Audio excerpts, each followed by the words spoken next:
Assalamu alaikum wa rahmatullahi wa barakatuh. Peace be upon you all and welcome to the channel. In this video we will discuss the beginning of Java reflection. So this will be an introductory lecture. We will not delve deeper into the API yet, especially since it may seem slightly confusing at the beginning, so I would rather that we cover this slowly. That way we can understand what is to be expected with regards to the behavior of the API, because this API is extremely important to understand topics such as loaders and linkers, or the loading phase and the linking phase in Java. So once we finish the API completely, bi'idhnillah and God willing, or not completely, but rather finish the sub-series, we can then return to the architectural portion of this course. But before we begin, Bismillah ar-Rahman ar-Rahim, Alhamdulillahi Rabbil Alameen, Wassalatu wassalamu ala ashraf al-anbiya'i wal-mursaleen, Sayyiduna Muhammad, wa ala alihi wa sahbihi wa man tabi'ahum bi ihsanin ila yawmi ddin, وارض اللهم عنا معهم أجمعين اللهم آمين. اللهم صل على محمد وعلى آل محمد كما صليت على إبراهيم وعلى آل إبراهيم وبارك على محمد وعلى آل محمد كما باركت على إبراهيم وعلى آل إبراهيم في العالمين إنك حميد مجيد. We begin in the name of Allah, the most merciful in this life and in the hereafter. And we thank Him for all of His blessings that He has bestowed upon us, for they are innumerable. And we pray that we follow in the footsteps of Prophet Muhammad, peace be upon him, and his fellow companions. Amen.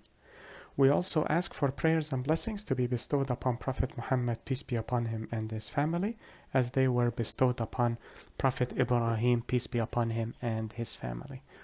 I found this picture through a simple search on Google. I typed Java reflection in images, Google Images, and I found this.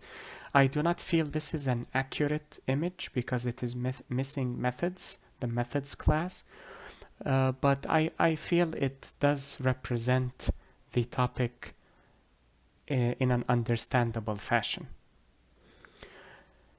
Now, before we discuss this, let us cover a theoretical portion and basically tackle the purpose or the functionality of the Java reflection. Java reflection allows for inspection of class objects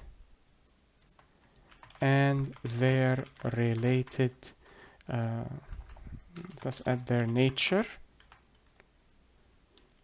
or class type. So if an object is an interface, not a class, and so on and so forth, and their members. So as we have discussed long ago, members are the properties or the attributes available to an object, such as methods and instance variables or fields. And as you can see from this image, they also consider constructors as a member. I disagree with that because you cannot access it using the member access operator, but it would not truly matter if it is called a member or not, because people refer to constructors as simply constructors and their members. So if you wish to identify the methods used in a particular class and the parameters of each method, the return type of each method, and so on and so forth, you can do so through the Java Reflective API. Hence the term reflection, because it reflects the nature or the state of a class and its objects. So you can inspect the class type, you can inspect the members, you can inspect parameters, return types, access specifiers or modifiers, either or, and so on and so forth. This will become important later on bi'idhnillah and God willing when we discuss linking and loading, or I should say loading and linking, since loading precedes linking, and you will understand why later on bi'idhnillah and God willing. I just feel this is incredibly important to learn before we continue onwards. We will return to this later bi'idhnillah and God willing when we cover annotations at the end of this course. We will return to reflection once more because you can also inspect the annotations you have assigned to a particular class or a particular constructor or a particular member. In addition, for such reflection, pun intended, or inspection, Java reflection also allows for runtime invocation programmatically. What does that mean? Oh, for God, no. Hold on, let me type this again. Allows inspection of classes, their objects, their class types, and their members. Okay, and then I will add a new point. Allows for runtime invocation programmatically. Normally, you are unable to access anything during runtime. As we have seen previously, when you execute the program, the computer does so on your behalf. You do not control what happens during runtime. However, through the reflective API, you can actually manipulate runtime in your, I forgot to close these, in your IDE here. So you can choose to invoke a particular method through an object here rather than pressing the play button and having the computer execute it for you. Well, you will have to press the play button here as well, because this play button runs the commands. But what I mean is you can control to a certain degree the invocation during runtime through your IDE here, instead of having the computer control that on your behalf. When we cover examples and when we delve deeper, inshallah bi'idhnillah and God willing, you will see the purpose, or not the purpose of reflection, but rather the capabilities the API provides you as a user or as a developer. Now let us return to this image here. If you recall, I mentioned that every object instantiated implicitly Alhamdulillah. Oh, that sneeze was difficult. Oof. If you recall, I mentioned that every object you instantiate from any class implicitly inherits or implicitly becomes a subclass or a child class of an object class. Well, any class, and I believe we discussed this as well, any class you create automatically inherits the class. That is the name of the class. It is called class. So whenever you create a new class, it implicitly inherits the class. Also, when you create a constructor, it inherits the class constructor. And when you create an instance variable or a field, it inherits the field class. And when you create a method, it inherits the method class. And when you create an array, it implicitly inherits the array class. And so on and so forth. Because of this implicit inheritance, you are able, through the API, to access the number of constructors in a class, the parameters that belong to that constructor, the return types. Well, constructors normally return the object itself, but if it is a method, it could have different return types, and so on and so forth. Before we end this lecture, I will show you the most important form of code in this API. And that is this class here, class. This one here. This class is called class, as you can see, and it is a generic class, which we will come to later on, but now hopefully you understand the different types of variances that we discussed before, because they will play a role later on, bi'idhnillah and God willing.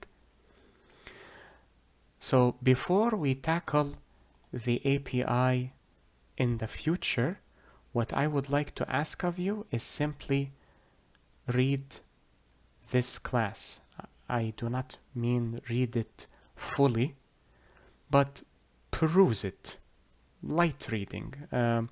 What is it that they used to call it during exams for comprehension? Skim reading. Yes, there we go. Skim reading. Skim through it simply to understand what to expect from this class, which is called class. And as you can see here, this constructor accepts a class loader. This will become incredibly important later on, bi'idhnillah and God willing, when we discuss class loaders in Java. And also read this, because this will hopefully simplify the material when we discuss the Java virtual machine later on, bi'idhnillah and God willing. So peruse through this class, read about it, see what is available, and also read the documentation, of course, because it may seem confusing. So read the documentation to try and understand what to expect of each method or each constructor. You will also come across this loading, linking, and initialization, which we discussed previously. We mentioned them previously, but we did not discuss them yet.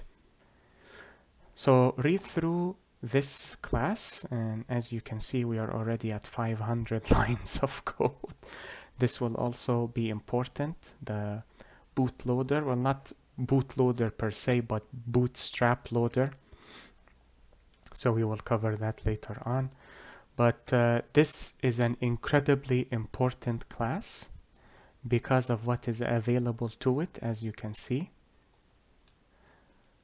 This will we will use these bi'idhnillah and God willing later on throughout the sub-series. I will show you how to identify the constructors available in a certain class. So we will create a customizable class with constructors, fields, and methods. Then through the main method, we will identify how many methods we created in the class, how many instance variables, how many constructors, what are the parameters for the constructors and the methods, what are the return types, the access specifiers, and so on and so forth. I would like to end with a teaser or an appetizer, if you would like, simply to show you what you have available at your fingertips. So what you can do is, let us say class. We will call it C because class is a reserved keyword, so we cannot use it. Or C1, welcome dot get class, then system.out.println C1.